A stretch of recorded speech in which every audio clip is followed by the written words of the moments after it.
পৰে কৈছে সপ্তদিকা পৃথিৱী যুঁজিয়া বাহু বলে কৈক গৈলা মহাৰাজা খব সমদলে মই ৰহি আছো খবে মোতে ভৈল চাই কালে সংঘৰিলে সতি সন্ততিও নাই। যিমানবিলাক ৰজা মহাৰাজাৰ কথা ইয়াত পাইছিলোঁ, ধৰণীয়ে কৈছে, বসুমতীয়ে কৈছে, পৃথিৱীয়ে, যে এইবিলাকে সপ্তদ্বীপা পৃথিৱী যুঁজিয়া বাহু বলে কৈক গৈলা মহাৰাজ খব সমদলে মই ৰৈ আছো খবে মোতে ভৈল চাই। মই তেনেকেই থাকিলোঁ আৰু এইবিলাক যিমানবিলাক আহিছিলে সমদলে মোক জিনিবৰ কাৰণে, আজিৰ দিনত কালে সংঘৰিলে সতি সন্ততিও নাই। তেওঁলোকতো নাই, তেওঁলোকৰ নাম নিচান কোনো একো নাই, একোৱেই নাইকিয়া, চব শেষ। সাধাৰণ কথা এটা, আমাকে যদি সোধে যে তোমাৰ দেউতা কোন, মই হয়তো দেউতাৰ বিষয়ে জানো। মোৰ কাকা কোন, হয়তো মই কাকাৰ কথা কম। তোমাৰ আজু ককা কোন, তাৰপিছত ক'বলৈ নাইকিয়া হৈ গ'ল, চিন খতম। আমি 2-3টা জেনেৰেশ্যনৰ পিছৰ কথা গম নাপাওঁ। গতিকে আপোনাৰ খালি যদি শুই বৈ খাই বৈ জীৱনটো পাৰ কৰি দিয়ে, তেতিয়াহ'লে আপোনাৰ একো অস্তিত্ব নাথাকিব। এই যে মানুহ হৈ আহিছিলে, ইয়াৰ কথা কোনো একোৱেই নাজানিবই আৰু আপোনাৰ একো লাভ নহ'ব। সেইকাৰণে যিকেইটা দিন আছো, যদি আমি কৃষ্ণত শৰণ লৈ আন একো নকৰিলোঁ, এই কামটো যদি আমি কৰিব পাৰিলোঁ, যে কেৱল কৃষ্ণৰ কথা আমি যিমান পাৰোঁ, আপুনি আপোনাৰ কৰ্ম বাকী কৰি থাকক। ভগৱানেতো কৈছে তোৰ কৰ্ম কৰাত বাধা নাই। যি কৰিছ, তোৰ ব্যৱসায় আছে, বাণিজ্য আছে, কিবা আছে, খেতি পথাৰ আছে, চৰকাৰী চাকৰি আছে, চব কৰ, মোৰ একো আপত্তি নাই। কেৱল মনটো মোক দিবলৈ কৈছে। মন মনা ভগৱত ভক্তা মই দিয়া যি মাম নমস্কৰো মামে বৈশ্যসী সত্যম তে প্ৰতিজানে প্ৰিয়সীমে। অষ্টাদশ অধ্যায় 65 নম্বৰ শ্লোকত অৰ্জুনক কৈছে কেৱল মনটো মোক দি থ, বছ। আৰু আমি সেইটো কৰিব নোৱাৰো, আৰু তাকে নকৰি আমি ধন টকা পইচা সম্পত্তি ঘটিবলৈ কৈছোঁ। এতিয়া বহুত এনেকুৱা আছে, আপুনি যিমান 2-3টা জেনেৰেশ্যন যদি আপোনালোকে চায়, আপোনালোকে দেখিব যে ককাকে যিখিনি সম্পত্তি ঘটি থৈ গ'ল গাঁৱত, বাপেকে হয়তো সেইখিনি বেচি মেলি চহৰত ঘৰ বনালে, গাঁৱৰ সম্পত্তি এৰি দিলে। আকৌ ল'ৰাটোৱে বাপেকে বনাই থোৱাখিনিও আল্টিমেটলি সেইখিনিও বেচি মেলি ভাঙি চিঙি তাত আকৌ নতুনকৈ কিবা বনালে, বা সেইটো জেগাই বাদ দি পেলাই বেলেগত গুচি গ'ল। তাৰমানে এইবিলাক বস্তুৰ কোনো স্থায়িত্বতা নাই। সেই কথাটোকে ইয়াত বুজাই আছে বাৰে বাৰে। আৰু পৃথিৱীয়ে কৈছে আটাইতকৈ ডাঙৰ সাক্ষীটো তেওঁৱে আছে, তেওঁৰ বুকুতে হৈ আছে গোটেইবিলাক। সেইকাৰণে কৈছে মোক পাবৰ কাৰণে বিৰাট সমদলে ৰজা মহাৰাজা আহিছিলে, ইটোৱে সিটোৰ লগত যুদ্ধ কৰিলে, কিন্তু আজিৰ দিনত তেওঁলোকতো নাই, সতি সন্ততিও পাবলৈ নাই। ইয়াত উদাহৰণ দিছে কোনবিলাক ৰজা, কেনেকুৱা বিৰাট বলি ৰজা, পৃথু, পুৰুৰুবা, গাধী, মান্ধাতা, সৰ্যাদী, খটাংগ, সগৰ, গয়, অৰ্জুন, যজাতি, এনেকৈ কৰি বহুত ইয়াত দিছে। অম্বৰীশ, বৰফ, নাভাগ, ভগীৰথ, মচুকুণ্ড, যদু, ৰঘু, দাশৰথী, এই সকলোবিলাকে চব মুখ তেজি চব গুচি গ'ল। কাৰো মনস্কাম পূৰ্ণ নহ'ল, অপূৰ্ণভাৱে পাৰ হৈ যাবলগীয়া হ'ল। যদি সন্তুষ্টিটো নাহে, এইটো আটাইতকৈ ডাঙৰ ধন হৈছে সন্তুষ্টি ধন। সন্তুষ্টি যদি যেতিয়ালৈকে মানুহ হ'ব নোৱাৰে সন্তুষ্ট, তেতিয়ালৈকে লাভ নাই। ইয়াত এটা চৰিত্ৰ দিছে নাভাগৰ। নভগৰ পিতেক আছিল নাভাগ সৰুকালিতে বেদ পঢ়িবলৈ গৈছে। মই সন্তুষ্টিৰ ওপৰতে কওঁ, বেদ পঢ়িবলৈ গৈছিল। বেদ পঢ়োতেতো তেতিয়া সৰুকালিতে গুচি যায়, টোলত থাকে, আশ্ৰমত থাকে। বহুত দিন পঢ়াৰ পাছত যেতিয়া আহিছে, এতিয়া ককায়েকহঁতে নিজৰ সম্পত্তি লৈ বাপেকৰ পৰা বেলেগ হৈ গুচি গ'ল।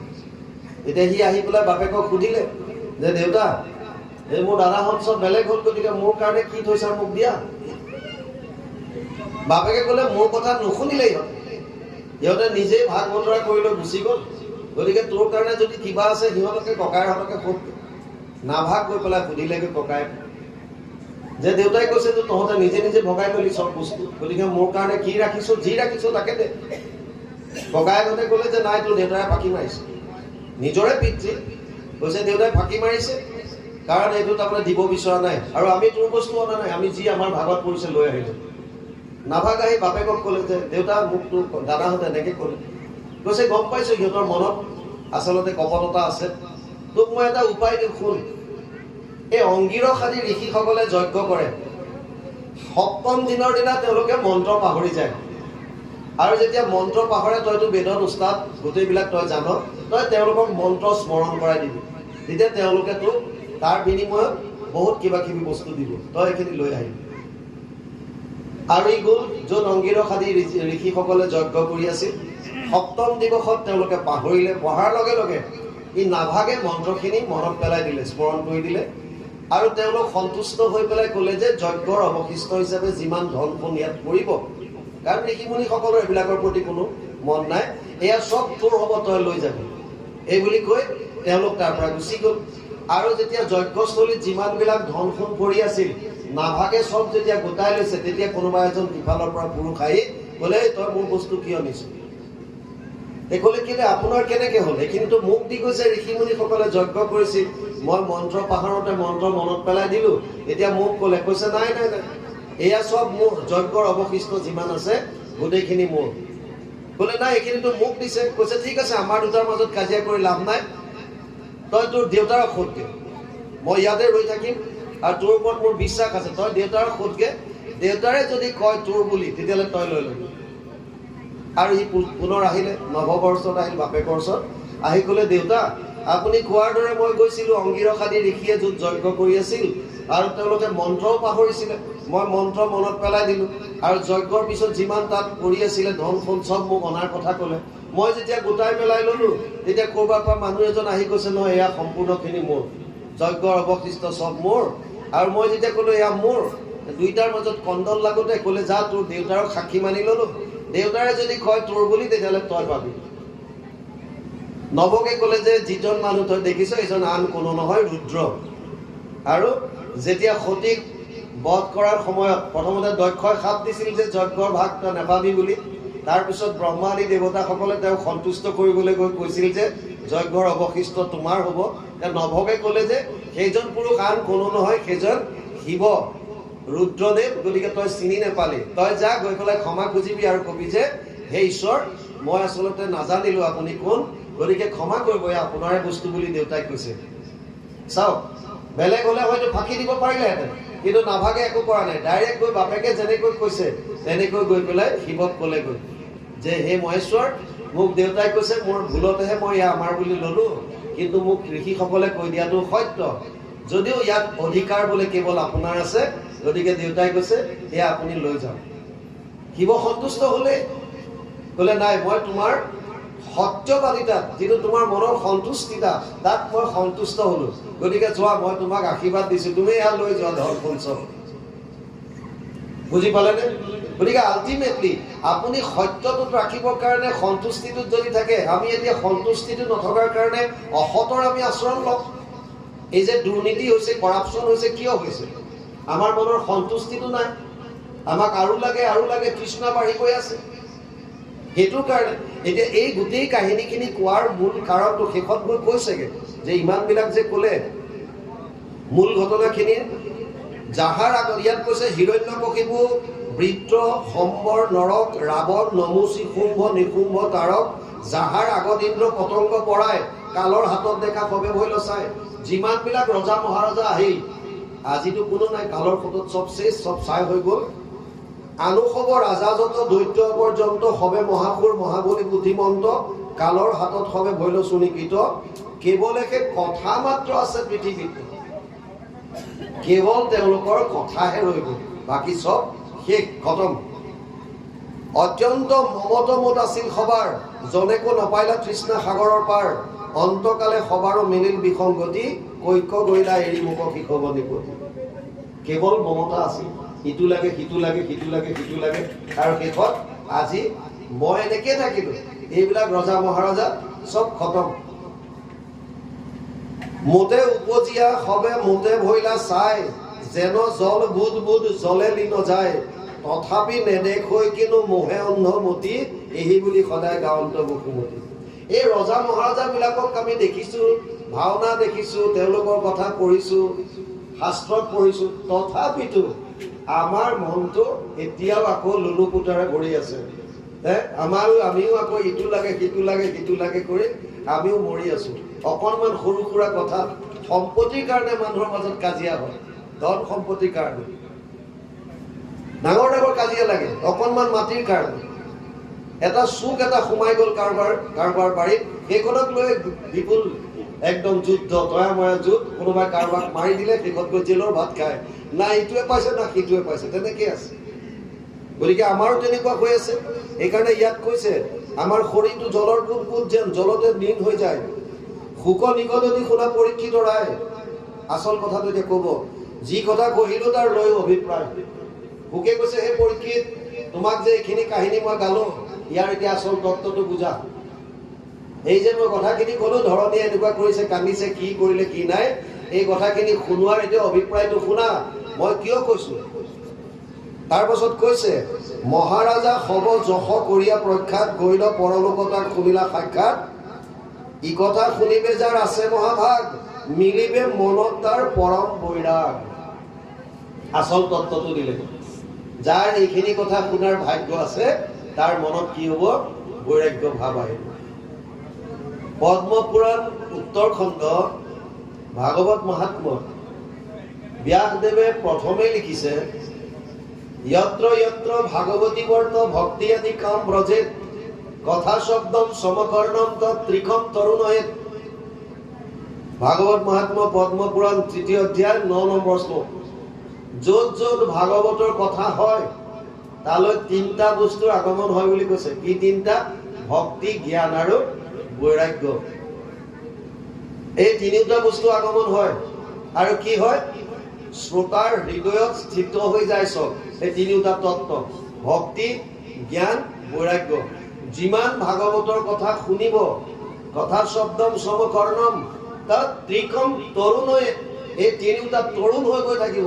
তাৰ মানে যেনেকুৱা যেনেকুৱা কথা আগবাঢ়িব, ভক্তি মাৰ্গৰ কথাত ভক্তি আগবাঢ়ি গৈ আছে, জ্ঞান বৰ্ধন হৈ আছে আৰু বৈৰাগ্যৰ ভাৱ আহিছে। এতিয়া আমি ধৰণীকেইটা যে শুনিলো, ইয়াৰ মূল কথাটো এটাই দি আছে যে ধন, টকা, পইচা, সা সম্পত্তি, ইয়াৰ প্ৰতি কাজিয়া পেচাল কৰি লাভ নাই। কাৰণ যিটো লৈ কাজিয়া কৰিছা, যিটো লৈ দ্বন্দ্ব কৰিছা, এই সম্পত্তি ইয়াতে পৰি থাকিব, তোমাৰহে কোনদিনা কি হয় তাৰ ঠিক নাই। গতিকে নিজৰ মৃত্যুটো পাৰ পাবৰ কাৰণে যিটো শাস্ত্ৰই আমাক দিছে উপদেশ, যে কেৱল কৃষ্ণক ভক্তি কৰি তুমি আচল তোমাৰ মনুষ্য জীৱনটো সফল কৰা, এই কামটোত বেছি গুৰুত্ব দিয়া। আৰু এটা ঘটনা আপোনালোকে বিশ্বাস কৰক, যাৰ যিটো পাবলগীয়া আছে তাৰ পৰা কোনেও কাকো আঁতৰাব নোৱাৰে। এইটো ধ্ৰুৱ সত্য। আপোনালোকে যিমান পাৰে ইয়াক মানি লওক। যদি আপোনাৰ পাবলগীয়া আছে, আপোনাৰ পৰা কোনেও নিব নোৱাৰে। আৰু যদি যাবলগীয়া আছে, আপুনি কোনো কাৰণত ৰাখিব নোৱাৰে। এইটো ধ্ৰুৱ সত্য। আপুনি কৰ্ম কৰক, নো ডাউট, কিন্তু এই সত্যটো বুজি লওক, যিটো বস্তু আপুনি পাবলগীয়া আছে, ফালি চিৰি হলেও আহি আপোনাৰ ওচৰত পাব। দুজন ভিক্ষাৰী ৰজা এজনৰ ওচৰত গৈছে, এজন কৃষ্ণৰ ভকত। আৰু ৰজাই যেতিয়া ছোৱালীজনীৰ জন্মদিনত সিহঁতক কিবা কিবি দিছে, তেতিয়া ভগৱানক ধন্যবাদ জনাইছে, হে প্ৰভু, মই তোমাক ধন্যবাদ জনালো, আজি এয়া পালো। ৰজাজন ক্ৰোধিত হৈ গ'ল, আৰে তই কেনেকুৱা মানে, মই দিছো তোক আৰু তই ধন্যবাদ ভগৱানক জনাইছ যে? ইগত লাগিছে। আৰু ইজন থাকে নহয় কিছুমান চাপলুচি, বাপৰে প্ৰভু আপুনি আপুনি আৰু মহাৰাজ আপুনি যি দিছে হে ভগৱান, এনেকুৱা থাকে নহয় কিছুমান তোষামোদকাৰী। গতিকে মহাৰাজনে অট'মেটিকেলি তেওঁক ভাল পোৱা হ'ল, যে ইজন ভাল, মোৰ কাৰণে বিৰাট ভাল। আৰু ইজনৰ প্ৰতি বেয়া ভাৱ আহি গ'ল লগে লগে, ই কোন এইটো, ইয়াক শিকনি দিব লাগিব। আৰু সি ক'লে যে মোক ভগৱানে দিছে কাৰণে মই ভগৱানক ধন্যবাদ জনাইছো। তেওঁ ক'লে ঠিক আছে, তোক ভগৱানে দিয়া বুলি ভাবিলোতো, মই দিলো, হ'ব তোক মই কাইলৈ দেখুৱাম এইটো কোনে দিছে। তহঁত দুটা কাইলৈ আহিবি, দুইটাকে মই তহঁতক মই ভাল প্ৰেজেণ্ট দিম। এই বুলি কৈ ৰজাই ভিক্ষাৰীটোক ক'লে, যিটো তাৰ ফেভাৰেট, যিটোৱে তাক তোষামোদ কৰিছে, তাক ক'লে মই যিফালে সন্ধিয়া খোজ কাঢ়ো তই এইফালেদি আহিবি, বুজি পালে, তই এইটো বাটে দি আহিবি। আৰু ইটোকো ক'লে যে ঠিক আছে, ই আহিব, তইও এইফালে আহিবি বাৰু, একো নাই। বেলেগ এটা ৰাস্তা দিলে, যিটো ফালে বেলেগ মানুহ নাহে, কেৱল ৰজাইহে। ধৰক আমাৰ যেনেকে ইভিনিং ৱাক কৰিবলৈ বা মৰ্ণিং ৱাক কৰা কিছুমান বনাই দিয়া থাকে, তেনেকুৱা বাগিচাৰ মাজে মাজে সুন্দৰ ৰাস্তা এটা। ভিক্ষাৰীটোক ক'লে কাইলৈ তই এই ৰাস্তাটোত আহিবি। আৰু ৰজাই মানে ইটো ভিক্ষাৰীক জ্বলাবৰ কাৰণে সময়ো দিছে দুটা বেলেগ বেলেগ, তই ৰাতিপুৱা ইমান তাত আহিবি, তই ইমান তাত আহিবি। যিটো আগতে মাতিছে সেইটোৰ কাৰণে এটা বস্তাত, বেগ এটাত ধন ভৰাই টোপোলা এটা কৰি পেলাই সেই বাটটোত ৰাখি থৈছে, বুজি পাইছে? আৰু যিটো তাৰ ফেভাৰেট মানে যিটো ভিক্ষাৰী তাক কৈছে ৰাতিপুৱা ইমানটা বজাত আহিবি। ৰজাৰ এটাই উদ্দেশ্য মানে সি যাতে সেই টোপোলাটো পায়। চাব, এতিয়া ই যেতিয়া আহিছে সি ভাবিছে বা এইটো ৰাস্তাত মানে মহাৰাজে সদায় খোজকাঢ়ে, কেনেকুৱা ৰাস্তা, ইমান মসৃণ ৰাস্তা, ইয়াত মই চকু মুদি গৈ থাকিলেও মানে নিজৰ জেগা পাই যায়। ই বছ চকু মুদি আহিবলৈ ধৰিলে, ধনৰ বেগ তাতে পৰি থাকিলে গম নাপালে, বুজি পালে? আৰু এইটো ভিক্ষাৰী পিছত আহি পেলাই যেতিয়া দেখিছে ধনৰ বেগ, সি ধনৰ বেগটো পাই গ'ল। আৰু সি আহি পেলাই যেতিয়া ৰজাক কৈছে যে মহাৰাজ এইটো বেগ আপোনাৰ তাত আমি পালোঁ, আৰু ইটোৱে কৈছে তো একোৱেই নাপালে সিটোৱে। মহাৰাজে ভাবিছে ইয়াৰ যি হ'লেও সততা এটা আছে, কিন্তু কৈছে মোক ভগৱানে দিছে এইটো বস্তু মই পালোঁ, মই ভাবিছোঁ আপোনাৰ সীমাৰ মাজত আছে, গতিকে এইটো আপোনাৰ। ৰজাই ভাবিবলৈ বাধ্য হৈ গ'ল যে মই যদিও যিটো দিব বিচাৰিছোঁ সি আচলতে পোৱা নাই, যাক মই দিব বিচৰাও নাই সিহে বস্তুটো পায়, আকৌ তাৰ বস্তুটোৰ প্ৰতি মোহ নাই, সি আকৌ আহি পুনৰ মোকে ঘূৰাই দিছে, বুজি পাইছে নাই? গতিকে আল্টিমেটলি যিজনক সেইজনে সহায় কৰে তাৰ অন্যায় কৰি কোনো লাভ নাপাব। সেইকাৰণে আপুনি মই বেলেগৰ সৈতে কাজিয়া কৰি লাভ নাই, কোনো লাভ নাই। মাটি বাৰী বিশেষকৈ ধন টকা পইচাক লৈ কাজিয়া কৰি লাভ নাই। যিটো পাইছে বছ ঠিক আছে, কেইদিন থাকিব। আৰু মই প্ৰথমে কৈছোঁ সা সন্ততিৰ কাৰণে যদি ধন টকা পইচা সঞ্চয় কৰাৰ কথা ভাবিছে, যদি আপোনাৰ পুত্ৰ যদি সুপুত্ৰ তেতিয়াহ'লে সি ধন ঘটি ল'ব, আৰু যদি আপোনাৰ পুত্ৰ যদি কুপুত্ৰ তেতিয়া আপুনি যিমানেই ধন নথক কিয় এই গোটেইখিনি ধন উৰাই দিব। অসমত এতিয়া বহুত ৰিহেব চেণ্টাৰ ওলাইছে, ড্ৰাগছত যিবিলাক এডিক্ট হৈছে সেইবিলাকক ৰিহেব চেণ্টাৰত থয়, বহুত তেনেকুৱা আছে। এতিয়া কিমান দুখ হ'ব মাক বাপেকৰ, চাওক কিমান কষ্ট হ'ব। গতিকে ল'ৰা ছোৱালীক সংস্কাৰ দিব লাগে, সৰুৰে পৰা সংস্কাৰ দিবলৈ শিকক। ধন টকা পইচা অট'মেটিক আহিব, একো ডাঙৰ কথা নহয়। আচল হৈছে সুসংস্কাৰ। যদি এজন মানুহ হ'ব পাৰে, যদি প্ৰকৃত মানৱ হিচাপে জীয়াই থাকিব পাৰে, বাকীবিলাক বস্তু অট'মেটিকেলি পাব। ইয়াত এইকাৰণে বৈৰাগ্য ভাৱ আনিবৰ কাৰণে শুকদেৱে কৈছে তোমাক যে মই কৈছোঁ এই কথাখিনি, যিখিনি ভাগ্যৱান মানুহে এইখিনি শ্ৰৱণ কৰিব পাৰিব। চাওক, সকলোৱে শুনিব নোৱাৰে। জন্মান্তৰে ভৱেত পুণ্যম তদা ভাগৱতম লভে, পদ্মপুৰাণ উত্তৰখণ্ড ভাগৱত মহাত্ম প্ৰথম অধ্যায় 12 নম্বৰ শ্লোকত লিখি থৈ গৈছে ব্যাসদেৱে, যাৰ বহুত পুণ্য আছে তে সেইজনেহে ভাগৱত শ্ৰৱণ কৰিবলৈ পায়। এতিয়া ইয়াতো লিখিছে যে যাৰ এইখিনি শুনিবলৈ মহাভাগ আছে, ই কথা শুনিবে যাৰ আছে মহাভাগ, যাৰ মহাভাগ্য আছে, মিলিবে মনত তাৰ পৰম বৈৰাগ, তাৰ মনতহে বৈৰাগ ভাৱ আহিব ভাগ্যৰ মূলত যদি এইখিনি কথা শ্ৰৱণ কৰে। আৰু ইন জেনেৰেল যদি চাওঁ আমি, এয়া কথা কিন্তু ভাগৱতৰ অনুষ্ঠানত কমেই আলোচনা হয়। আপোনালোকৰ ইয়ালৈ আহিবলৈ মই এটা ভাল পাওঁ, আমি ইয়াত সদায় নতুন নতুন এটা টপিক আলোচনা কৰোঁ, আৰু যিবিলাক বেলেগত আলোচনা কৰা নহয়। জেনেৰেলি ৰাইজক সুধিলে তৃতীয় স্কন্ধটো উলিয়াওক, একাদশ উলিয়াওক, বা দ্বিতীয় স্কন্ধ বা প্ৰথমৰ পৰা এনেকৈ কৰি থকাখিনিকে আমি কৰি থাকোঁ। এনেকুৱা নতুন নতুন টপিক ওলালে ভাগৱততনো কি আছে আমি গম পাওঁ। সিদিনা এজেগাত বৃত্তাসুৰ বধৰ ওপৰত ওলাইছে, বৰ সুন্দৰ চিত্ৰকেতু উপাখ্যান, সুন্দৰ কথা ওলাইছে তাত। গতিকে ভাগৱতত বহুত গোটেই ভৰি আছে, আমি একে ঠাইতে নলৈ বেলেগ বেলেগ সোৱাদ সদায় ল'ব লাগে। এতিয়া আজি গোটেই ঘটনাটোৰ এটা কথা ইয়াত ক'লে যে ই কথা শুনিবে যাৰ আছে মহাভাগ, মিলিবে মনত তাৰ পৰম বৈৰাগ, বিষয় অসাৰ আক জানিবে ক চিতে। এই যে বিষয় মানে ধন টকা পইচা পুত্ৰ পৰিবাৰ এইবিলাক যে চব মিছা, এই কথাটো জানিবৰ কাৰণে ইয়াত কৈছে বিষয় অসাৰ আক জানিবে ক চিতে, মানে মনৰ দ্বাৰা বুজি পাব যে এইবিলাকৰ কোনো কাম নাই। কহিলো ধৰণী গীতা এইহে নিমিত্তে, আৰু সেইকাৰণে ধৰণী গীতা ক'লো। ইয়াতে ধৰণী গীতা অন্ত পৰিছে, সময় হোৱা নাই, গতিকে ইয়াৰ পিছত পৰমাৰ্থ কথন আছে, অকণমান যাওক। কৃষ্ণ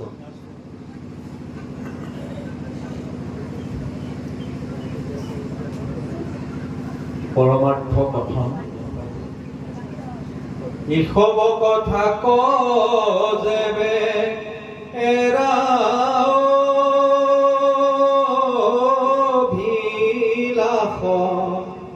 নহি পৰমাৰ্থ ইটো বচন বিনাশ, যাহাক শুনিলে হোৱে কৃষ্ণত ভকতি, কহো পৰমাৰ্থ কথা শুনিও নিপতি একান্ত ভকত হবে আতি প্ৰীতি ভাবে উত্তম শ্লোকৰ গুণ যশোদা গাৱে তা সম্বাৰ সমীপত থাকি স্থিৰ চিত্তে ভৰিব কৰ্ণক কৃষ্ণ চৰিত্ৰ অমৃতে পৰমাৰ্থ কথন আহিছে পদে কৈছে ইষব কথাত যেবে এৰা অভিলাষ নহি পৰমাৰ্থইটো বচন বিলাস যাহাক শুনিলে হৈ কৃষ্ণত ভগতি কহ পৰমাৰ্থ কথা শুনিও নিপতি কৈছে যে এতিয়া তোমাক মই এনেকুৱা কথা কম যিটো কথা শুনিলে ঈশ্বৰ কৃষ্ণত ভক্তি বাঢ়িব ভক্তি কথাটো মই পুনৰ কওঁ আপোনালোকক ভক্তি মানে হৈছে সহজ ভাষাত বুজক প্ৰেম ভক্তি প্ৰেমৰ স্বৰূপা একদম চিধা ভাষাত ভক্তি কোনো এনেকুৱা বিৰাট এটা ভয়ংকৰ টপিক নহয় বহুতে বহুত ভয় খুৱাই দিয়ে ভক্তি হৈছে প্ৰেম আপুনি কাক ভাল পায় সেইটোৱে আপোনাৰ প্ৰতি ভক্তি আপোনাৰ মাৰ প্ৰতি প্ৰেম আছে মাতৃ ভক্তি পিতৃৰ প্ৰতি প্ৰেম আছে পিতৃ ভক্তি দেশৰ প্ৰতি প্ৰেম আছে দেশ ভক্তি ভগৱানৰ প্ৰতি প্ৰেম আছে ভগৱত ভক্তি চিধা কথা আৰু আপুনি যাক ভাল পায় তাৰ কথা বেছি চিন্তা কৰে এইটো সত্য আপুনি যাক প্ৰেম কৰে তাৰ কথা বেছিকৈ চিন্তা কৰে গোপীসকলে মনে মনে হলেও কৃষ্ণৰ কথা ভাবি থাকে কিয় কৃষ্ণক ভাল পায় আমি ভাবো যে গোপীসকলে কামনা বাসনা পূৰণ কৰিবলৈ নহয় এইটো সম্পূৰ্ণ মিছা কথা কৃষ্ণৰ বৃন্দাবনৰ পৰা মথুৰালৈ যাওঁতে বয়স হৈছে 11 বছৰ 28 দিন এমাহো পুৰা হোৱা নাই 11 বছৰ এমাহ নহয় 28 দিন কংসক বধ কৰে 11 বছৰ 29 দিনৰ দিনা শাস্ত্ৰৰ মতে 11 বছৰ 29 দিনৰ দিনা কংসক বধ কৰে গতিকে গোকুল বৃন্দাবনত থকা বয়স কিটা 11 বছৰৰ তলৰ তাৰমানে ৰাসলীলা কৰাৰ বয়স লক্ষীনাথ বেজবৰুৱাই কোৱা মতে 8 বছৰৰ পৰা 10 বছৰৰ বয়সত যদিও আমি কওঁ যে মহাৰাসৰ কৃষ্ণ ডাঙৰ ডাঙৰ আমাৰ এইটো হয় ৰাসত আমি তত্ত্বটো নুবুজো 11 বছৰ 28 দিনৰ দিনা কৃষ্ণ গুচিয়ে গ'ল অক্ৰূৰৰ লগত আৰু আপোনালোকে যদি মল্লযুঁজত চাই গমেই পাব শিশু শিশু বুলি বাৰে বাৰে মেনশ্যন কৰি আছে হয় নে নহয় তেতিয়াহ'লে ৰাসলীলা কৰা ডাঙৰ কৃষ্ণ কেনেকৈ আহিব কাৰণ এবাৰ মথুৰালৈ যোৱাৰ পাছত বৃন্দাবনলৈ ঘূৰিয়ে অহা নাই এই তত্ত্ববিলাক আমি আগতে বুজিব লাগে তত্ত্ববিলাক নুবুজাকে আমি কৰোঁ এতিয়া গোপীসকলে একো শাস্ত্ৰৰ কথা নাজানে এটাই জানে যে কৃষ্ণক ভাল পায় চিধা কথা কি হিচাপে ভাল পায় তেওঁলোকে জানে কিন্তু কৃষ্ণ অবিহনে থাকিব নোৱাৰে কৃষ্ণ কৃষ্ণ বুলি বলিয়া কৃষ্ণক প্ৰেম কৰে এইকাৰণে দিন ৰাত কৃষ্ণৰ কথা চিন্তা কৰে ইভেন এবাৰতো যমুনাৰ তীৰত এগৰাকী গোপীয়ে জপ কৰি আছে ধ্যানত আছে নাৰদ আহি গ'ল নাৰায়ণ নাৰায়ণ হে দেৱী তুমি আকৌ জপ কৰিবলগীয়া ধ্যান কৰিবলগীয়া কি আছে তোমালোকৰ ঘৰত স্বয়ং কৃষ্ণ কয় যে তাৰ কথা নকবা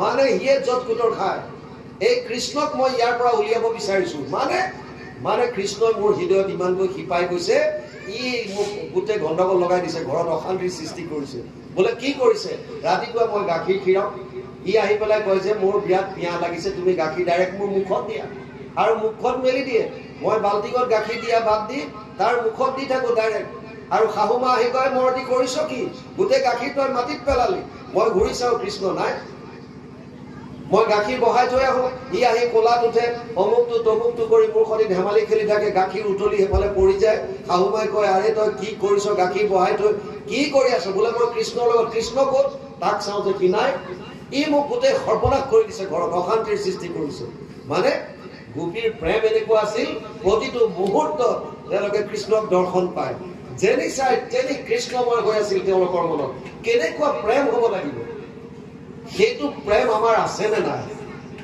গতিকে আমি আমাৰ কৃষ্ণৰ কথা যিমানে কৈ নাথাকক কিয় 24 ঘণ্টা মনত পেলোৱা অৰ্জুনক কৈ আছে তস্মাৎ সৰ্বেষু কালেষু মাম অনুস্মৰ যুদ্ধ প্ৰতিটো মুহূৰ্তত মোক স্মৰণ কৰ আৰু তই তোৰ কৰ্তব্য কৰ যিমানে নকক কিয় যদি আপুনি ভাল পাবলৈ শিকা নাই তেতিয়াহ'লে আপোনাৰ মনলৈ নাহে আপুনি কাক আটাইতকৈ ভাল পায় আৰু দিনটোত বেছিভাগ সময় আপুনি তাৰ কথা মনত পেলায় এইটো বস্তু হ'ব পাৰে ব্যক্তি হ'ব পাৰে আপোনাৰ বস্তু হ'ব পাৰে আপুনি নতুনকৈ ঘৰ এটা বনাইছে দিন ৰাত ঘৰটোৰ কথাই চিন্তা কৰি আছে য'ত যাওক য'লে যাওক ঘৰটো তেনেকুৱা কৰিম ঘৰটো তেনেকুৱা কৰিম মানুহে বেলেগ কথা পাতিলেও আপুনি টানি আনি ঘৰটোৰ কথাই ক'ব এই বুজিছানে ঘৰ এটা আৰম্ভ কৰিলোঁ তই মিস্ত্ৰীকেইটা এনেকুৱা কৰিছে অমুক মই তথাপিও অমুকত এইটো কৰিলোঁ তমুক এইটো কৰিলোঁ আল্টিমেটলি আপোনাৰ মনত এনি টাইম ঘৰটোৰ কথা আহি আছে ঘৰত যদি অকণমান সন্তান এটা আছে ধুনুক থানাক মাত ফুটিছে বছ ঘৰৰ গোটেইকেইটা মানুহৰ কেন্দ্ৰবিন্দু সেইটো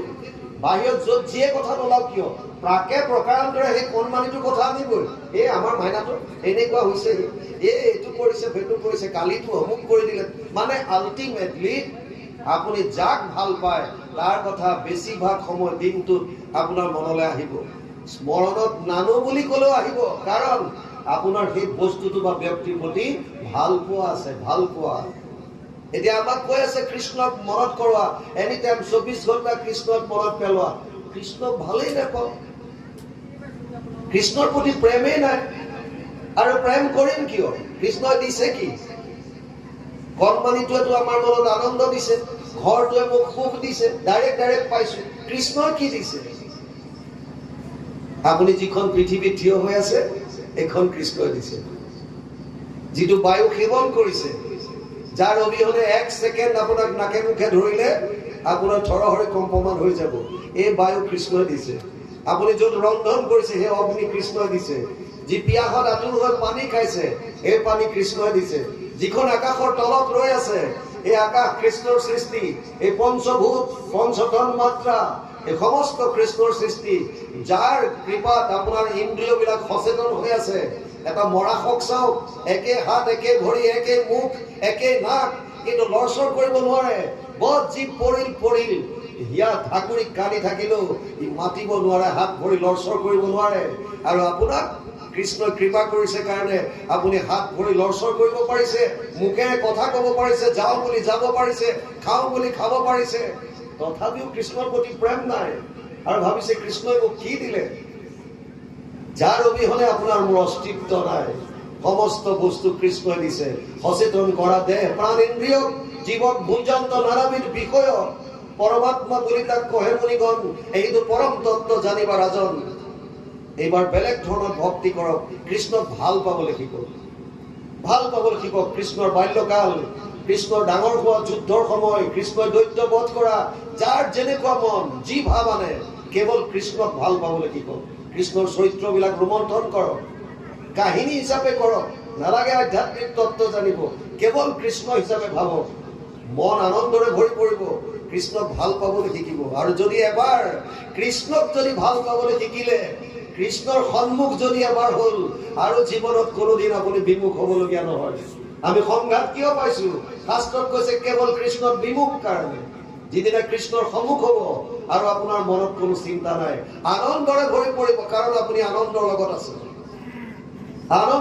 আছে আনন্দ কৃষ্ণ মানে আনন্দ এই কৃষ্ণক ভক্তি কৰিবলৈ কৈছে কেনেকৈ হ'ব দিছে ইয়াত যাহাক শুনিলে হৈ কৃষ্ণত ভকতি কহো পৰমাৰ্থ কথা শুনিও নিপতি এই কৃষ্ণৰ কেনেকৈ ভক্তি হ'ব ইয়াত কৈছে একান্ত ভকত সবে আতি প্ৰীতি ভাবে উত্তম শ্লোকৰ গুণ যশ সদা গাৱে আসম্বাৰ সমীপত থাকি থিৰ চিত্তে ভৰিব কৰ্ণ কৃষ্ণ চৰিত্ৰ অমৃত একান্ত ভকত একত যি অন্ত একত কেৱল কৃষ্ণ বেলেগলে মনটো যাৰ নাযায় কেৱল কৃষ্ণ আমি অনন্য বুলি ক'লে আমি জেনেৰেলি ভাবো যে অন্য দেৱী দেৱ নকৰিবা এইটোৱে আমাৰ কনচেপ্ট ক্লিয়াৰ কিন্তু ইয়াতকৈও বেলেগ বেবিচাৰী ভক্তি অবেবিচাৰী ভক্তি আমাৰ মন এটা স্থান দুটা ভগৱান আৰু মায়া মনটো যদি ভগৱানত আছে ই অনন্য ভক্তি এক মুহূৰ্তৰ কাৰণে যদি মনটো মায়ালৈ আহিল ই বেবিচাৰী ভক্তি চিধা কথা অনন্য সময় নোৱাৰে মনটো অকমান সময় কাৰণে আপোনাৰ মায়াৰ সংসাৰলৈ আহি গ'ল মানে আপোনাৰ অনন্যতা নাই শেষ সেইকাৰণে যিমান পাৰে অভ্যাস কৰক। অৰ্জুনক কৈছে অথ চিত্তম সমাধাতুম ন শক্নোসি মই স্থিৰম অভ্যাস যোগেন ততো মাম ইচ্ছাপ্তুম ধনঞ্জয়। ১২ অধ্যায় ৯ নম্বৰ শ্লোক গীতা। হে অৰ্জুন, তই মনটো মোক যদি একান্তভাৱে দিব পৰা নাই, অভ্যাস কৰ। অভ্যাস কেনেকৈ? এই ভকতৰ সংগত, শ্ৰৱণ কীৰ্তনৰ দ্বাৰা। এটলিষ্ট এইকণ সময়ত আপোনালোকৰ মন বেলেগলৈ যোৱা নাই, কেৱল শাস্ত্ৰত সোমাই আছে। কিয়? এইকণ সময়ত ভকতৰ সংগত আমি কেৱল শাস্ত্ৰত শুনিছো। আৰু ইয়াতো যদি কাৰোবাৰ কৈছে তেওঁলোকৰ ভাগ্যত নাই, কাৰো ভাগ্যত নাই, তেওঁলোকে মন তেওঁলোকৰ ভাগ্যত নাই। বাহিৰত যেতিয়া ঘূৰি আছে তেওঁলোকে প্ৰকৃত শ্ৰোতাই হ'ব নোৱাৰে। খৰিটো ইয়াত দিছে, মন বাহিৰত ঘূৰি ফুৰিছে, লাভ নাই। কিন্তু যিসকল প্ৰকৃত শ্ৰোতা তেওঁলোকৰ মন বাহিৰত নাযায়। সেইকাৰণে কৈছে একান্ত ভকতসকলে যিজন ঈশ্বৰৰ গুণ গাৱে সেইজনৰ সমীপত গৈ দাসম্বাৰ সমীপত থাকি থিৰ চিত্তে ভৰিব কৰ্ণ কৃষ্ণ চৰিত্ৰ অমৃতে। কৃষ্ণৰ চৰিত্ৰ শুনি কৰ্ণ ভৰি তোলা, কি হ'ব তেতিয়া? চাওক, সাধাৰণভাৱে কোনোবাই কথা যদি কয় আপোনাক প্ৰশংসা কৰে, বাপজন আজি বৰ ধুনীয়া লাগিছে দেই আপোনাক, আপোনাৰ এই বাপৰে এইটো চোলা বৰ সুন্দৰ, আইগৰাকী কাপোৰযোৰ ইমান ধুনীয়া, আজি আপোনাক বৰ সুন্দৰ লাগিছে, আমাৰ মন ভৰি উঠে, ফূৰ্তি উঠে। কিয়? তেওঁতো শব্দহে কৈছে, শব্দ কেৱল। কথাকেইটা কওঁতে আপোনাৰ ভাল লাগি আহিছে। আৰু যদি বেয়াকে কয়, বেয়া লাগে। গালি পাৰি দিলে আপোনাৰ খং উঠে, কেৱল শব্দহে কৈছে। কিয় বেয়া লাগে, কিয় ভাল লাগে? কাৰণ এই শব্দবিলাক কৰ্ণপথেদি হিয়াৰ প্ৰৱেশী, ইয়াৰ মাজত এটা ৰসায়নৰ সৃষ্টি কৰিছে। আৰু ভগৱানৰ চৰিত্ৰ প্ৰতিটো শব্দ কৃষ্ণময়। ভাগৱত তেনেম বাংময় মূৰ্তি প্ৰত্যক্ষ বৰ্ততে হৰি সেৱাত শ্ৰৱণাত পথত দৰ্শনাত পাপনাশিনী। পদ্মপুৰাণ উত্তৰখণ্ড ভাগৱত মহাত্ম্য ৩য় অধ্যায় ৬২ নম্বৰ শ্লোক। তাত কৈছে যে প্ৰতিটো শব্দ কৃষ্ণময়। ভকতৰ সংগত যেতিয়া কৃষ্ণৰ চৰিত্ৰ শুনিব, প্ৰতিটো কৃষ্ণময় শব্দ কৰ্ণৰন্ধ্ৰৰ দ্বাৰা ভিতৰত যাব। আৰু যোৱাৰ লগে লগে মহাপুৰুষ মাধৱদেৱে কৈছে কৰ্ণপথে ভকতৰ হিয়াত প্ৰৱেশী হৰি দুৰ্বাসনা হৰে সমস্তই জলৰ যতেক মল যেহেন শৰৎকালে স্বভাৱতে নিৰ্মল কৰে। জল যেতিয়া নিৰ্মল হ'ব, কি হ'ব? তলত যি থাকে জল জল পট পটকে দেখা পাওঁ। বোকাময় হৈ থাকিলে পানীৰ তলত থকা বস্তু আপুনি দেখা নাপায়। কিন্তু জল যেতিয়া নিৰ্মল হৈ যাব, শান্ত হৈ যাব, তেতিয়া তাৰ তলত থকা শিলগুটি লাখুটি যত যিমান পৰি আছে চব জল জল পট পটকে দেখা পাওঁ। অৰ্থাৎ যিজন ঈশ্বৰ, দেৱৰ ঈশ্বৰ হৰিতান্ত মহাযত্ন কৰি লৈ গৈ শৰণ সাক্ষাৎ, যাৰ ইচ্ছা মুখ্য পাইবে নালাগে দূৰত যাইবে, আছে হৰি সবাৰো হিয়াত। যিজন ঈশ্বৰ হিয়াত আছে, যিজনক মায়াৰ আৱৰণে ঢাকি ৰাখিছে, আপুনি কৰ্ণৰ দ্বাৰা কৃষ্ণ কথা যেতিয়া বাৰে বাৰে শ্ৰৱণ কৰিব ভকতৰ লগত, এই মায়াৰ পৰ্দা আঁতৰি যাব, জল নিৰ্মল হৈ যাব। আৰু আপোনাৰ হৃদয়ত থকা ভগৱান, ভগৱান মানে আনন্দ, এই আনন্দ আপুনি দেখা পাব, আপুনি উপলব্ধি কৰিব পাৰিব। আৰু সেই আনন্দৰ ৰস এবাৰ পোৱাৰ পাছত আপোনাৰ মন আৰু বেলেগত নাযায়, কোনো দিন যাব নোৱাৰে, অসম্ভৱ। সমস্ত বেদান্ত সাৰ মহাভাগৱত শাস্ত্ৰ ইহাৰ অমৃত ৰস পায়, পৰম সন্তোষে পান কৰিলে যিজনে তাৰ অন্যত্ৰ ৰসত ৰতি নাই। হ'বই নোৱাৰে কোনো আৰু গ্ৰন্থ, এনেকুৱাকে একো নাই গ্ৰন্থ। ভক্তিৰ মাৰ্গত ভাগৱততকে শ্ৰেষ্ঠ গ্ৰন্থ আন একো হ'ব নোৱাৰে আৰু নাইকিয়া। ই কনফাৰ্ম, মানি লওক আপোনালোকে, শাস্ত্ৰৰ সন্মত বেদ বেদান্তৰ তত্ত্ব। ভাগৱতে ইয়ালৈকে কৈছে, বেদ বেদান্তৰ তত্ত্ব অৰ্থ যিটো জানে, মাধৱক বান্ধৱ মাধৱ বুলি মানে, মাধৱকে কৃষ্ণ বুলি মানে, তেওঁলোকে বান্ধৱ বুলি মানে, পৰম বান্ধৱ বুলি মানে, মাধৱক পৰম বান্ধৱ বুলি মানে। যিজনে বেদ বেদান্তৰ তত্ত্ব অৰ্থ যিটো জানে, তেওঁলোকে মাধৱক পৰম বান্ধৱ বুলি মানে, সেইজনেহে বান্ধৱ বুলি মানিব, যিজনে বেদৰ তত্ত্ব অৰ্থ চব জানিব। কেনেকৈ জানিব? একান্ত ভকত সকলৰ ওচৰত যাব দিছে। আমাৰ উপদেশ দাদা আজিকালি বহুত আহে, আমি কওঁ ভাগৱতৰ ব্যাখ্যা, ভাগৱতৰ পাঠ বহুত আহে। কিছুমানক চাব হাতত বিৰাট কিবা কিবি আঙঠি চাঙঠি, গ্ৰহ নক্ষত্ৰৰ, কিছুমানৰ ইয়াত দোল ৰছী, কিছুমানৰ তাবিজ। মানে তুমি যিটো তত্ত্বত আহিছা বিশ্বাসে নাই, আৰু তুমি বেলেগক উপদেশ দিবা যে কৃষ্ণৰ শৰণ লোৱা। আৰে তুমি লৈছানে নাই? বেলেগক দিয়াৰ আগত তুমি নিজক এবাৰ সোধা, মই কৃষ্ণ ভক্তি কৰিছো নে নাই? মই কৃষ্ণৰ চৰণত আহিব পাৰিছো নে নাই? মোৰ সৰ্বস্ব মই কৃষ্ণত সমৰ্পণ কৰিব পৰা হৈছো নে নাই? মোৰ যোগ্যতা আছে নে নাই? যদি নাই তেতিয়াহ'লে তুমি বেলেগক কেলেই নে ভুৱা জাৰিছা, কিহৰ কাৰণে কৈছা? জানন্ত শাস্ত্ৰৰ তত্ত্ব কৃষ্ণত ভকত, সেহি গুৰু উপদেশ দিবাক শকত। কৃষ্ণত ভকতেই যদি নহয় তুমি কি উপদেশ দিবা? আগতে কৃষ্ণত নিজে শৰণ লোৱা।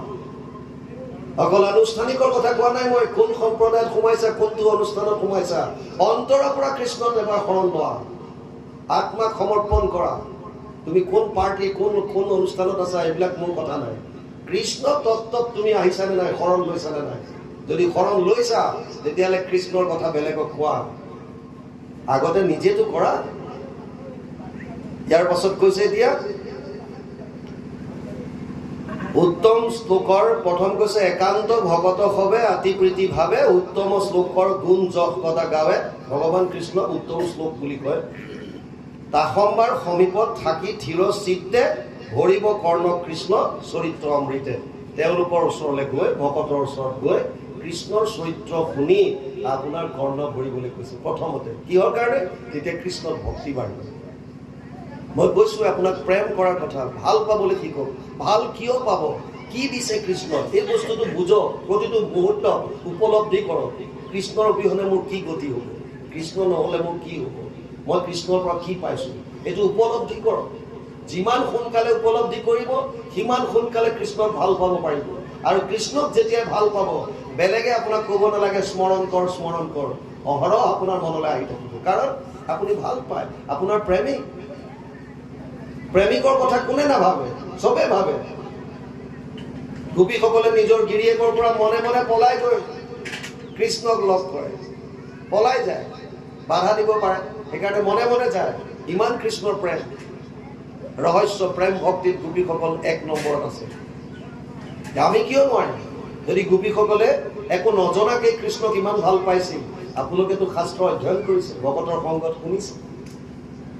কেৱল মাত্ৰ মনটোৰ খেল, দৃষ্টিকোণ সলনি কৰি দিয়ক। এতিয়া বিষয়ৰ ফালে মনটো আছে, ইয়াক এবাৰ মাত্ৰ কৃষ্ণমুখী কৰি দিয়ক, খেল শেষ, বছ। কেৱল দৃষ্টিকোণ সলনি কৰি দিয়ক। কাম ক্ৰোধ লোভ মোহ থাকিবলৈ দিয়ক। কোনে কৈছে এইবিলাক শেষ কৰিব পাৰে? নালাগে, দৃষ্টিকোণ সলনি কৰক। কামনা জগাওক, কৃষ্ণৰ কথা শুনিবলৈ কামনা। বাসনা জগাওক, কৃষ্ণক পাবৰ কাৰণে। ক্ৰোধ কৰক, কৃষ্ণই কিয় দৰ্শন দিয়া নাই, চব কৃষ্ণময় কৰি তোলক। প্ৰতিটো মুহূৰ্ত যেতিয়া কৃষ্ণৰ লগত জড়িত কৰিব, প্ৰতিটো মুহূৰ্তত যেতিয়া কৃষ্ণক আনিব, তেতিয়া কাম ক্ৰোধ লোভ মোহ যত যিমান আছে চব কৃষ্ণময় হৈ যাব, চব কৃষ্ণময়। বিষয়ত যেতিয়া আসক্ত হ'ব তাকে ৰাগ বুলি কৈছে। ভগৱানৰ প্ৰতি আসক্ত হ'লে অনুৰাগ। বিষয়ৰ কথা চিন্তা কৰিলেতো চিন্তা, ভগৱানৰ কথা চিন্তা কৰিলে চিন্তন। কি সুন্দৰ সুন্দৰ শব্দ, চিন্তন। ৰাগ অনুৰাগ হৈ যাব, চিন্তা চিন্তন হৈ যাব। কেৱল মাত্ৰ দৃষ্টিকোণ সলনি কৰিব লাগে, বছ। সেইকাৰণে ইয়াত কৈছে ভকতৰ লগত প্ৰথমতে যিসকল একান্ত ভকত, যি উত্তম শ্লোকৰ যশ গুণ গায়, তেওঁলোকৰ লগত বহি কৃষ্ণৰ কথা শ্ৰৱণ কৰক। কৃষ্ণ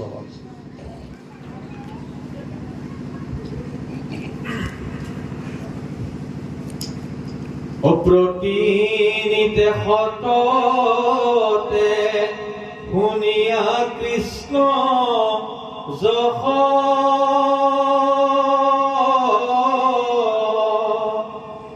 উপজীৱে তেৱে কৃষ্ণত প্ৰেমৰ পৰম নিৰ্মল হইবে কৃষ্ণত ভকতি কৈলু পৰমাৰ্থ তত্ত্ব তোমাত নৃপতি। কৃষ্ণ প্ৰতিনিতে সততে শুনিয়া কৃষ্ণ যশ উপজীৱে তেৱেকে কৃষ্ণত প্ৰেমৰ ৰস। যিমান আপুনি কৃষ্ণৰ কথা শুনিব সিমান কৃষ্ণৰ প্ৰতি প্ৰেম বাঢ়িব, প্ৰেম ৰস বাঢ়ি আহিব। আগতে নাজানিছিল বেলেগ কথা, যেতিয়া আমি গম পালো যে এইজনেই কৃষ্ণ, ভীষ্মই চিনাকি কৰাই দিছে যুধিষ্ঠিৰ আদি, এইজন যে তোমালোকৰ লগত যে ৰথ চলাইছে, শান্তিটো থৈ গৈছে, এইজন যে তোমালোকৰ লগত একেলগে বহি হাঁহি কিকিন্দালি কৰি থাকে, এইজনক সাধাৰণ বুলি নাভাবিবা। এইজনে সেইজন যিজন কোটি কোটি ব্ৰহ্মাণ্ডৰ অধিকাৰী। কিমান সাধাৰণ হৈ থাকে ভক্তৰ লগত, ড্ৰাইভাৰ হৈছে অৰ্জুনৰ। আপুনি ভাবক, চকু পানী ওলাই যাব ভালকে ভাবিলে। ড্ৰাইভাৰ হৈছে কোটি কোটি ব্ৰহ্মাণ্ডৰ অধিকাৰী, নায়ক, আৰু অৰ্জুনৰ গাড়ী চলাইছে, ৰথ। কেনেকুৱা হ'ব লাগিব? বলিৰ দুৱাৰত ৰৈ আছে, হোটেলত গৈ দুৱাৰপাল হয়। আপোনালোকে দেখিছে এটিএমত, বেংকত গাৰ্ডবিলাক থাকে বন্দুক লৈ, বছ সেইটো গতি লৈছে। ভক্তৰ ইমান অধীন, ভক্তৰ কাৰণে কি কৰিব নোৱাৰে। কেৱল আপোনাৰ প্ৰেম লাগে। বলিয়ে সমস্ত অৰ্পণ কৰি দিছিল, নিজৰ শিৰ পাতি দিছিল। বছ যি ইচ্ছা তুমি কৰা, মোক একো নালাগে, সমস্ত অৰ্পণ কৰিলো তোমাৰ চৰণত। এই সমৰ্পণটো আমাৰ আনিব লাগিব। এই সমৰ্পণটো কেতিয়া আহিব? যেতিয়া যশ গুণ শুনিব প্ৰতিটো কথা। কিয় দিছে কাহিনীবিলাক?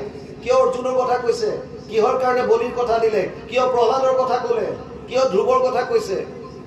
কি বুজাব বিচাৰিছে এইবিলাকৰ দ্বাৰা? দৈত্য কুলত জন্ম হোৱা প্ৰহ্লাদৰ প্ৰতিও ভগৱান কৃষ্ণৰ একেই কৃপা, একেই কৃপা। হিৰণ্যকশিপুৱে সুধিছেও, মোৰ দৰে অসুৰৰ ঘৰত তোৰ ভগৱান থাকিবনে? বোলে আছে, সৰ্বত্ৰ সৰ্বদা সকলোতে আছে, সমস্ত প্ৰতিটো মুহূৰ্তত সকলোতে বিৰাজমান মোৰ ভগৱান। এই খম্বাটোত আছেনে নাই? স্তম্ভত আছেনে নাই? আছে। আৰু লগে লগে তাৰ পৰা বিৰাজমান হৈ গ'ল নৰসিংহ ৰূপ, যিটো কোনো কল্পনা কৰিব নোৱাৰে নৰসিংহ ৰূপ। কাৰণ যিটো বৰ দিছিলে, এনেকুৱা এটা বৰ দিছে যে ব্ৰহ্মাৰ দ্বাৰা সৃষ্ট কোনো প্ৰাণীয়ে যাতে মাৰিব নোৱাৰে। ব্ৰহ্মাৰ দ্বাৰা সৃষ্ট প্ৰাণীয়ে মাৰিব নোৱাৰে। গতিকে ব্ৰহ্মাই সৃজন নকৰা নিচিনা এটা অদ্ভুত প্ৰাণীৰ ৰূপ ধাৰণ কৰি ল'লে, যিটো ব্ৰহ্মাই সৃষ্টিয়ে কৰা নাই তেনেকুৱা। তথাপিও ভকতৰ বচন ৰাখিবলৈ বাধ্য। আপুনি বাকী মই দূৰৰ কথা নকয়, গুৰু চৰিতত আছে। এবাৰ কেইগৰাকীমান আই গুৰুজনাই যেতিয়া ভাগৱত পাঠ কৰে, শ্ৰৱণলৈ আহোঁতে দেৰি হ'ল, পলমকে আহিল। গুৰুজনাই সুধিলে, আই সমস্ত আজি কি হ'ল? সময়ত আপোনালোক আহি নাপালে? বোলে গুৰুজনা আজি অকণমান বাটত এটা অচন্তৰ ঘটিল। কেনেকুৱা? আমাক বাটত কেইজনমান মানুহে লগ পাই পেলাই অকণমান ঠাট্টা বিদ্ৰূপ কৰিলে যে তোমালোকে কি নাম শুনিবলৈ যোৱা, কি ভাগৱত শুনিবলৈ যোৱা, কি আছে ভাগৱতত? বোলে প্ৰভু ভগৱন্তৰ কৃপা, আমি নাম শুনিলে, ভগৱতৰ সংগত শ্ৰৱণ কৰিলে আমাৰ ভাল লাগে। তোমালোকৰ নামত যদি ইমানেই আছে পাৱাৰ, এই মৰা গৰুটো ইয়াত মৰি আছে, তোমালোকে নাম গোৱাচোন, ইয়াক জীয়াই তোলা। আজি তোমালোকৰ চাওঁ মই নামৰ প্ৰভাৱ। আইসকলে ক'লে, গুৰুদেৱ আমাৰ বিশ্বাস আছিল আপোনাৰ ওপৰত আৰু নামৰ ওপৰত। আমি গৰুটোৰ চাৰিওফালে বহি লৈ নাম গোৱাত লাগিলো। আৰু এসময়ত গৰুটো তাৰ পৰা জাপ মাৰি উঠি দৌৰ মাৰিলে আৰু কিছু দূৰত গৈ পৰি পুনৰ মৰি থাকিল। মানুহকেইজন হতবাক। গুৰুজনাই কৈছে, এইটো ভুল আৰু দ্বিতীয় দিন নকৰিবা। কিয়? যিসকলে বিশ্বাস নকৰে তেওঁক বিশ্বাস কৰাবলৈ নাযাবা, যুক্তি নাই। যিসকলে বিশ্বাস কৰিছে তেওঁলোকক কোৱা। দাম্ভিক সতত নকহিবা এইটো তত্ত্ব, সদা উপদেশ দিবা বৈষ্ণৱ জনত। ইদম মা তপস্কায় না অভক্তায় কদাচন, না চ শুশ্ৰূষুবে বাচ্যম, না চ মাম ইয়ো অভ্যসূয়তি। অৰ্জুনক কৈছে অষ্টাদশ অধ্যায় 67 নম্বৰ শ্লোকত, হে অৰ্জুন, যিবিলাক দাম্ভিক সৎ, যোনে মোক বিশ্বাস নকৰে, যিবিলাক অতপস্বী, তেওঁলোকক এইবিলাক কথা নকবা। শাস্ত্ৰৰ কথা, গুড় জ্ঞান ৰহস্য তেওঁলোকক নিদিবা। শৰণৰ কথা নকবা। ঠিক শৰণৰ কথাটো কোৱাৰ পাছতে কৈছে, সৰ্বধৰ্মান পৰিত্যাজ্য মামেকম শৰণম ব্ৰজ। অষ্টাদশ অধ্যায় 66 নম্বৰ শ্লোকত কোৱাৰ পাছতে কৈছে, ইদম না তপস্কায় না অভক্তায় কদাচন। অভক্তজনক আৰু অতপস্বীসকলৰ ওচৰত এয়া কথা নকবা। অৰ্থাৎ যোনে বিশ্বাস নকৰে, উদ্ধৱক কৈছে দাম্ভিক সতত নকহিবা এইটো তত্ত্ব, সদা উপদেশ দিবা বৈষ্ণৱ জনত। স্ত্ৰী শূদ্ৰে কৰে যদি আমাক ভগতি, তাহাঁতো কহিবা এইটো জ্ঞান মহামতি। তেওঁলোককো কবা। যিসকল বিষয়ত স্ত্ৰী আৰু শূদ্ৰক কিয় কৈছে? স্ত্ৰীসকলৰ মোহটো বেছি, পুত্ৰৰ প্ৰতি, সম্পত্তিৰ প্ৰতি, ধনৰ প্ৰতি অকণমান আৱেগিক। সেইকাৰণে কৈছে, যদি তেওঁলোকেও শুনিব বিচাৰে, না কৰা নাই, তেওঁলোককো কোৱা। যদি আহিব বিচাৰিছে আহক। আৰু আইসকলৰ মাজত চবৰিৰ দৰে আছে, নোহোৱা নহয়। গতিকে আল্টিমেটলি আমাক ইয়াত এতিয়া কৈছে, প্ৰতিনিতে সততে শুনিয়া কৃষ্ণ যশ, উপজীৱে তেৱেশে কৃষ্ণত প্ৰেমৰ ৰস উপতি। উপজীৱে তেৱেশে পৰম নিৰ্মল হৈবে কৃষ্ণত ভগতি। কৈলো পৰমাৰ্থ তত্ত্ব তোমাক নিপতি। যেতিয়া আমি প্ৰতিদিনে শুনিম কৃষ্ণৰ কথা, ভকতৰ লগত যেতিয়া শুনিম, আমাৰ তেতিয়া কি হ'ব? কৃষ্ণৰ প্ৰতি ভক্তি নিৰ্মল হ'ব। তাত কোনো ধৰণৰ বাঞ্ছা, কামনা, বাসনা এইবিলাক নাথাকে। নিষ্কামভাৱে কৃষ্ণক আপুনি ভক্তি কৰিব। ইয়াত কৈছে এইটোৱে হৈছে পৰম নিৰ্মলভাৱে কৃষ্ণত ভক্তি কৰিলো পৰমাৰ্থ তত্ত্ব তোমাক নিপতি। এইটোৱে আচল পৰমাৰ্থ তত্ত্ব। বা বান্ধৱ ভাই মাতো সমস্ত সময় হৈ গ'ল যথেষ্ট আছে অকণমান এইখন আলোচনা কৰি অধ্যায় কৰিব। ইয়াতে আমি সামৰি দিব নেকি? কৃষ্ণ ও যাহাৰ কৃষ্ণত ভৈল ভকতি অচল তাহাৰে সে গুচিল মনৰ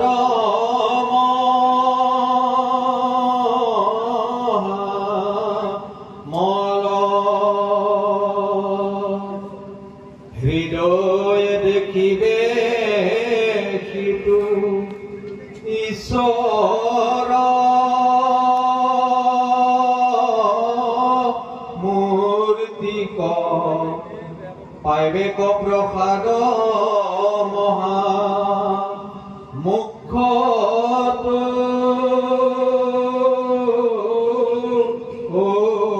অধিক। কৃষ্ণ যাহাৰ কৃষ্ণত ভৈল ভগতি অচল।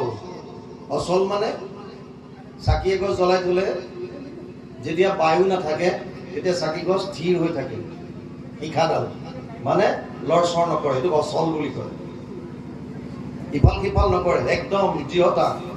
এই অচলটো মানে আপোনাৰ ভক্তি এনেকুৱা হ'ব যে এই দুদুল্যমান নাথাকে, আজি ইফালে কাইলৈ সিফালে, কাইলৈ সিফালে, কাইলৈ সিফালে, এইটো নহয়। কেৱল অচলা ভক্তি যিটো কয়। ইয়াত কৈছে যাহাৰ কৃষ্ণত ভৈল ভকতি অচল। যদি দৃঢ় হ'ল, যদি অচল হ'ল, কোনো ধৰণৰ ইফাল সিফাল নাই, তেতিয়া কি কৈছে? তাহাৰে সেই গুচিল মনৰ মহামল।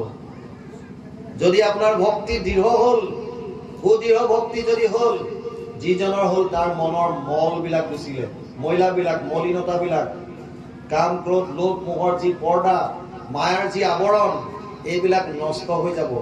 তাৰপাছত হৃদয় দেখিবে কিন্তু ঈশ্বৰ মূৰ্তিক পাইবে প্ৰসাদ মহা মুখ্যটো অধিক। তেওঁ তেতিয়া হৃদয়ত কৃষ্ণৰ মূৰ্তিক দেখা পাব। আচলতে কৃষ্ণৰ মূৰ্তিটো আপোনাৰ হৃদয়ত বিৰাজমান হৈ আছে। আমি কৈছোঁ যে প্ৰভু ভগৱন্তৰ হৃদয়ত বিৰাজমান হৈ আছে। কিন্তু মায়াৰ যিটো বস্তু, মায়া দুই ধৰণৰ মায়া আছে। এক হৈছে জীৱ মায়া, এক হৈছে গুণ মায়া। জীৱ মায়াৰ আকৌ দুটা ভাগ আছে, এটাক কৈছে আৱৰণ, এটাক কৈছে বিক্ষেপণ। আৱৰণ যিটো জীৱ মায়াৰ, সি এটা পৰ্দা দি থয়। আমাৰ চকুৰ আগত, আমাৰ অন্তৰ্দৃষ্টিৰ সন্মুখত এখন পৰ্দা থাকে।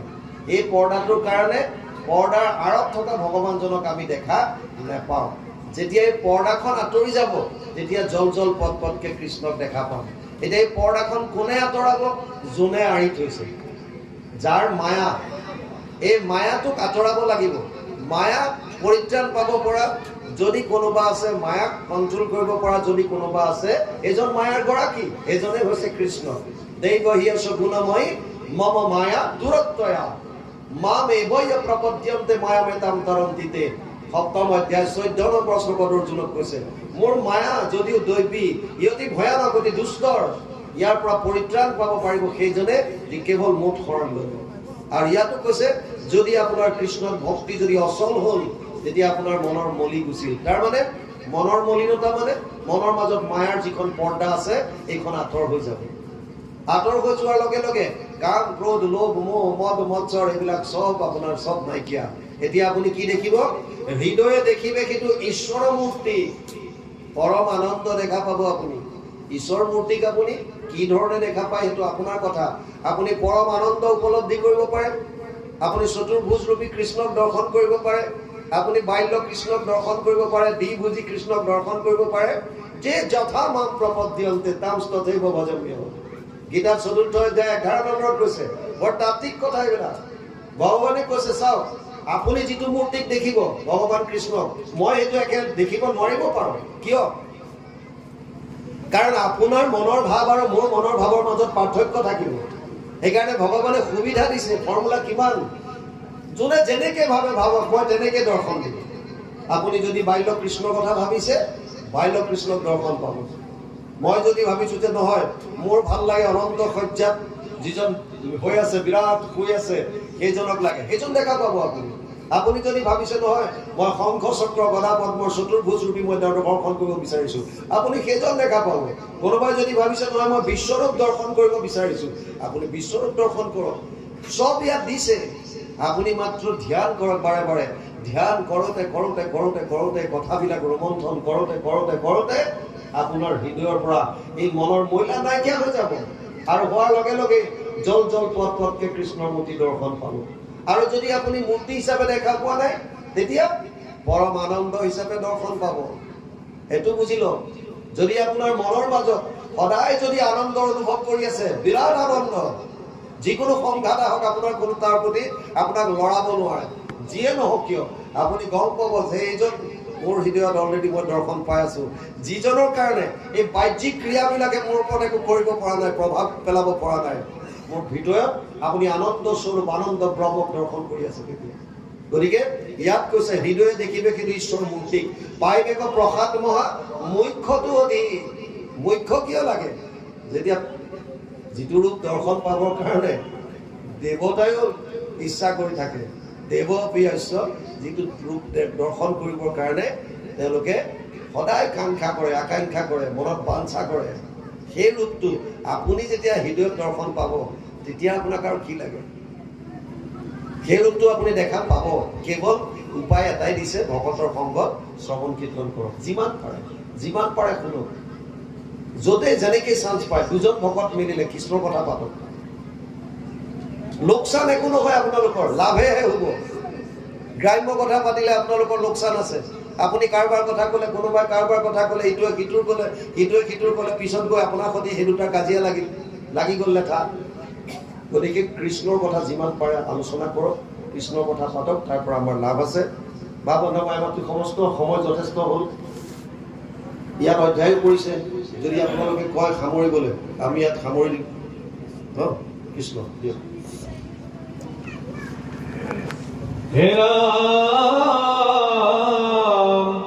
কথাৰ বুজিলা ৰাজা, যেন অভিপ্ৰায় নাহিকে পৰম গতি ভকতি বিনাই। কৃষ্ণ অনেক কৈছে কথাৰ বুজিলা ৰাজা যেন অভিপ্ৰায় নাহিকে পৰম গতি ভকতি বিনাই। ফাইনেল টাচ দিলে ধৰণী গীতাত এটাই পৰমাৰ্থ তত্ত্বত আহি যে এটাই অৱস্থা আছে যে আমাক যদি গতি দিব বিচাৰিছে, অৰ্থাৎ মনুষ্য জনম সফল কৰিব পৰা এটাই উপায় আছে, কেৱল আৰু কেৱল কৃষ্ণত ভক্তি। আৰু ভক্তিৰ বিষয়ে একেবাৰে সহজকৈ আপোনালোকক আমি বুজাবলৈ চেষ্টা কৰিছোঁ। ভাল পাবলৈ শিকক, কৃষ্ণক প্ৰেম কৰক, যিমান পাৰে কৃষ্ণৰ প্ৰতি প্ৰেম আনক, কৃষ্ণক কৰক, কৃষ্ণৰ ভকতক কৰক। কৃষ্ণৰ ভকতসকল আৰু কৃষ্ণৰ মাজত একো পাৰ্থক্য নাই। গুৰুজনক ভাল পাবলৈ শিকক। ভক্তি ভগত ভগৱন্ত গুৰু চতুৰ্বিদ বাপু এক, ইনকি সুমিৰন কৰে সো নাশৈ বিঘ্নি অনেক। ভক্তি ভগৱন্ত গুৰু ভগত কোনো পাৰ্থক্য নাই। ভাল পাবলৈ শিকক, অন্তৰৰ পৰা প্ৰেম কৰিবলৈ শিকক। প্ৰেম মানে আমাৰ কোৱাৰ লগে লগে মানুহে কামনা বাসনা জড়িত কৰি দিয়ে। প্ৰেম কামনা বাসনাৰ বস্তু নহয়। প্ৰেম গোপীসকলে কৰিছিল কৃষ্ণক, গোপসকলে কৰিছিল কৃষ্ণক, নন্দ যশোদাই কৰিছিল কৃষ্ণক, বিদুৰে কৰিছিল কৃষ্ণক, বিদুৰায়নে কৰিছিল কৃষ্ণক। এয়া হৈছে প্ৰেম, নিস্বাৰ্থ প্ৰেম। বিদুৰৰ পত্নীয়েতো এনেকুৱা প্ৰেম কৰিছে। ভগৱান কৃষ্ণ যেতিয়া শান্তিদূত হৈ গৈছিল, দুৰ্যোধনৰ ৰাজসভাত 56 ভোগ লগাইছে, 56খন ডিছ, বিভিন্ন খাদ্যৰ সম্ভাৰ। আৰু ভগৱানে কৈছে মই তোমাৰ তাত ভোজন নকৰোঁ। ভোজন কৰাৰ কাৰণে কেইটামান কাৰণ কৈছে তেওঁ। কেতিয়া বেলেগৰ তাত আমি ভোজন কৰিম? নাম্বাৰ 1, যদি মই ভোকত থাকোঁ, ভোকাতুৰ, তেতিয়া মই যোনেই যি দিলেও খাম, কাৰণ মই ভোকত আছোঁ, শৰীৰটো বচাব লাগিব। দ্বিতীয়, যদি মোতকৈ কোনোবা বলি হয়, আপোনাক কোনোবা ৰজাই মাতিছে ভোজনৰ কাৰণে, আপুনি না ক'লে ৰজাৰ ইগত লাগিব। গতিকে আপোনাৰ হাতত অপশ্যন নাই, যাবই লাগিব। তৃতীয়, যদি কোনোবাই ভক্তিভাৱে আপোনাক প্ৰেমত যদি নিমন্ত্ৰণ দিছে, আপুনি আজি আমাৰ ঘৰত কৃপা কৰক, অকণমান কিবা এমুঠি লৈ যাওক, এইটো ভক্তিভাৱ। ভগৱানে কৈছে তোৰ তিনিওটাৰ এটাও নাই, না মই ভোকাটোৰ, না তই মোতকে বলি, না তোৰ অন্তৰত মোৰ প্ৰতি শ্ৰদ্ধা আছে, গতিকে মই তোৰ ঘৰত ভোজন নকৰোঁ। ক'ত কৰিব? বিদুৰৰ তাত। আৰু বিদুৰৰ তাত আহিছে, বিদুৰ নাই, গম পাই পটাপট গৈছে বজাৰ কৰিব, কিবা কিবি আনিব, কৃষ্ণক খুৱাব। আহি পাইছে, বিদুৰৰ পত্নীয়ে বাহিৰত স্নান কৰি আছে, দুৱাৰত টোপৰ মৰাৰ লগে লগেই তিতা বস্তুৰে আহিল আগবাঢ়ি, দুৱাৰ খুলি নিদিলে, সন্মুখত ভগৱান কৃষ্ণ, কেনেকে বহুৱাব লাগে কি লাগে একো গম পোৱা নাই, আৰু আনিছে ভিতৰত পাই পেলাই কল কেইটামান, কল বুখলিয়াইছে, কলটো পেলাইছে, বাকলি দি আছে, ভগৱান কৃষ্ণই আনন্দত, পৰম আনন্দত বাকলি খাই আছে, ক'ব নোৱাৰে, আনন্দত, প্ৰেমৰ সুন্দৰ নিদৰ্শন। বিদুৰ আহি দুৱাৰ খুলি দেখিছে, আৰে কি কৰিলি তই, এইজনক এনেকে বহুৱাইছ, আৰু তই আছ কেনেকে, খুৱাইছ কি, কলৰ বাকলি, কলটো পেলাই দিছ। বিদুৰৰ পত্নীয়ে তেতিয়া গম পাইছে, মই কেনেকে আছো, তিতা বস্তুৰে আহিলো মই, আৰু এয়া মই কল বাকলিবিলাক খুৱাই আছো, কল পেলাই আছো। কিন্তু তাৰ পাছত যেতিয়া কল গুচাই পেলাই কল দিছে, ভগৱান কৃষ্ণই কৈছে, বিদুৰ খুৰা, যিটো আনন্দ কলৰ বাকলিত পাইছিলো, সেইটো তৃপ্তি, সেইটো সোৱাদ মই কলত পোৱা নাই। আপোনাৰ মনৰ যিটো ভক্তি, এই ভক্তিত ভগৱান অধীন হ'ব। আপুনি কি দিছে দ্ৰব্য, কি দিছে বস্তু, এইবিলাকত ভগৱানৰ কোনো একো নাই, কাৰণ কোটি কোটি ব্ৰহ্মাণ্ডৰ তেওঁ মালিক, তেওঁ এই অজস্ৰ সম্পত্তিৰ মালিক। আপুনি কি দি সন্তুষ্ট কৰিব? সেইকাৰণে কেৱল তেওঁৰ প্ৰতি ভক্তি দিয়ক, প্ৰেম দিয়ক, ভাল পাবলৈ শিকক। কৃষ্ণক কেৱল এবাৰ প্ৰেম কৰি চাওক, এবাৰ মাত্ৰ কৰি চাওক, কেৱল কৃষ্ণক ভাল পাওঁ। সেইকাৰণে ইয়াত লিখিছে, কথাৰ বুজিলা ৰাজা যেন অভিপ্ৰায়, নাহিকে পৰম গতি ভগতি বিনাই, ভক্তিৰ অবিহনে আন একো নাই। আৰু ভক্তি মানে প্ৰেম, কেৱল প্ৰেম আৰু প্ৰেম। সেইকাৰণে আজিৰ বৰ সুন্দৰ অধ্যায় ধৰণী গীতা। প্ৰথম কথা, সংসাৰৰ প্ৰতি বৈৰাগ্য ভাৱ দি পৰমাৰ্থ তত্ত্ব আমাক বুজাই দিলে, যে মানুহৰ জনম সফল কৰিবৰ কাৰণে ভকতৰ সংগত গৈ কৃষ্ণৰ যশ লীলা শ্ৰৱণ কৰক, আৰু কৃষ্ণক ভাল পাবলৈ শিকক।